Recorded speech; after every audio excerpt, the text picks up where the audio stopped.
I just wanted to show us in a wider range than we're given. Every day we're kind of given. This is what you are. You're a Democrat. Mm-hmm. You're gonna vote for Kamala or Wow, Corey. hey. You have been oppressed, and the world is bad for you. Yeah, and you never hear about the great accomplishments and the breathtaking things we've done. And I wanted to show from the African American perspective that these things are possible. You know what I mean? I want not possible like someday. Like we've been doing this, and we have an opportunity to keep doing it. All of that wrapped up in a how do we also be a part of the bigger community. So when I say stuff like buy black or bank black, I'm saying really buy or bank local. And that's good for everybody, not just black people, like white people in Harlem too. Oh, yeah, I know about that, goddamn. So let's make sure, that for me, I want us to make sure that our mind is open to all possibilities. And that's one thing this television show is giving me opportunity to do. Because I've been saying these same things my whole rap career.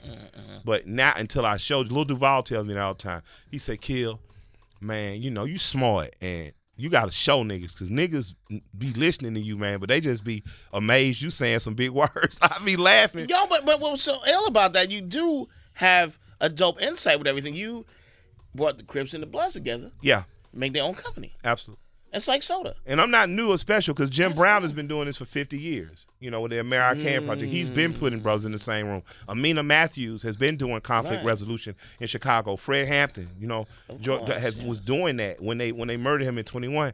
My thing is, I refuse to accept the characters they give us. I refuse to accept that we're just heathens, that we're just super predators and violent criminals. These young men, a woman just hit me today and said, when you guys put Crip Cola and Blue Beef pop up for sale, please let me know because I'd like to get some. My husband is an inactive Crip. Her husband, who's now a stand-up father, a good man.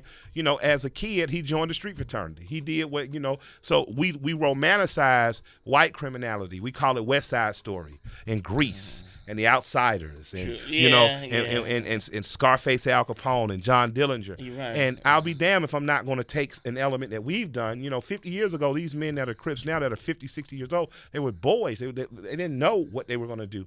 But now that these men are older and these women are older, their perspective has changed. So there's an opportunity. Post-1992 and that peace treaty that they did, there's an opportunity.